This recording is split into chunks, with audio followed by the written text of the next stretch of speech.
My wife called me to tell me she was going to sleep with a celebrity on a trip. But she came back to find the house empty and no kids. It was 15 years ago that Amy and I got married. We had dated exclusively for 3 years after our first date when Amy was a sophomore in college. My name is Mark Butler, and I was a junior when Amy and I met at a party. We became an instant item, inseparable until I graduated 2 years later.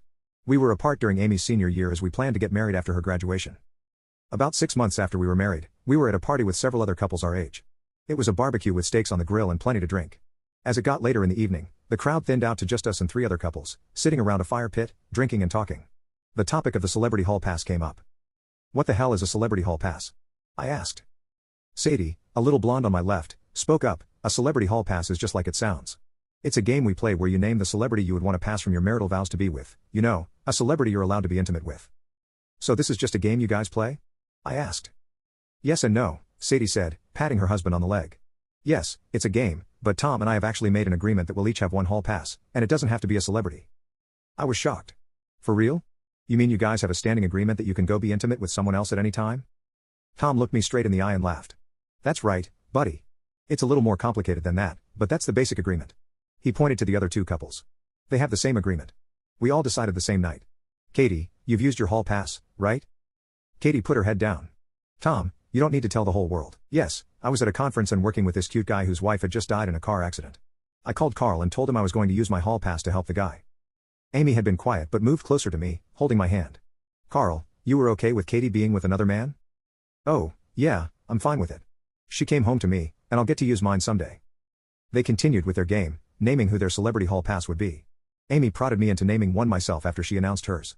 15 years later, I couldn't remember who each of us had chosen, but I do remember the passion we shared when we got home. Amy even admitted that while we were making love, she was picturing her fantasy lover. The next morning, I was very clear with her that I would never agree to a real hall pass. Amy agreed it was just a game. The events of that night faded from my memory for the most part as we moved on with our lives. Amy and I quickly started a family, having a boy and a girl in quick succession. We stayed in touch with Sadie and Tom for a few years but lost track of them after they divorced. A couple of years ago, I ran into Tom at a bar I had just stopped by after work. I saw him drinking alone. We had a drink, and he told me that not only had he and Sadie divorced, but the other 2 couples from that barbecue had divorced as well. The underlying cause of each divorce was the hall pass. Tom said they all believed the hall pass would allow them to experience excitement outside their marriage without affecting it, but they couldn't have been more wrong. After each had used the pass, there were comparisons and suspicions. The suspicions led to contempt, which led to divorce. My conversation with Tom confirmed what I had thought that night about the hall pass. It might be a fun game to play as a fantasy, but in the real world, it doesn't work. I had intended to tell Amy about my run-in with Tom, but with our busy lives, it never came up. Sitting here now, I wish I had. It was a Thursday night, and Amy was away at a conference in LA around midnight. My phone rang. It was Amy. The noise on her end sounded like she was in a club, and I could tell from her voice that she had been drinking. "You're not going to believe it," she slurred.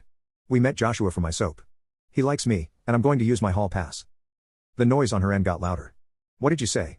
Did you say something about using your pass?" "Yeah, honey. I knew you'd understand. See you Saturday." "What? What the hell are you saying? Can you hear me, Amy?" The call had ended. I quickly tried to call her back, but her phone went straight to voicemail. I left her several messages, telling her not to do anything stupid. I sent her several texts, warning her that there would be consequences if she broke our wedding vows. After hearing nothing from Amy all night, I tried several times in the morning with no results. Friday was a horrible day. Not knowing what was going on with my wife in LA, I took the kids to my parents' house after work. After dropping them off, I headed to Jack's house. Jack's wife, Jenny, had gone on the same trip with my wife. They worked together and were good friends.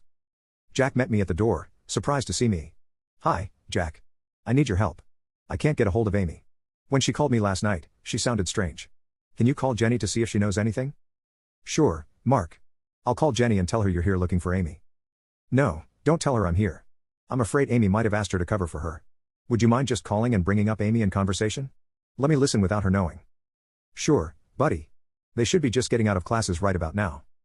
I don't know what possessed me to do it, but while Jack was getting out his phone, I switched on the voice recorder on mine. His wife answered on the first ring. "Hi, honey, you must have ESP. I just got back to my room after classes. We have that dinner tonight, and I'll see you tomorrow." The two talked about the conference for a bit, then Jack brought up Amy. "Have you seen much of Amy?" Mark called, leaving me a message asking if I had talked to you about her. "Shh, don't tell him you talked to me. The last I saw of her was last night.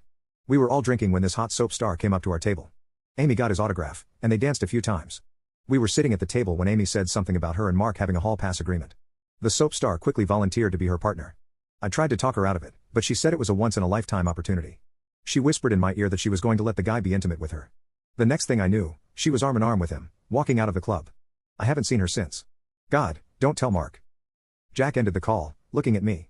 Sorry, brother. Do you guys have an agreement about a hall pass? No. We played a game called Celebrity Hall Pass years ago, but afterward, I told her in no uncertain terms that I would never agree to such a thing. What are you going to do? He asked. I don't know, but it won't be good. On my way home, I stopped by my parents' house and asked Mom to keep the kids for the weekend. She could tell something was wrong, but I didn't tell her what. Back at the house, I tried calling and texting Amy a few more times with no response. I assumed she had turned her phone off so she wouldn't be bothered while with her soap star.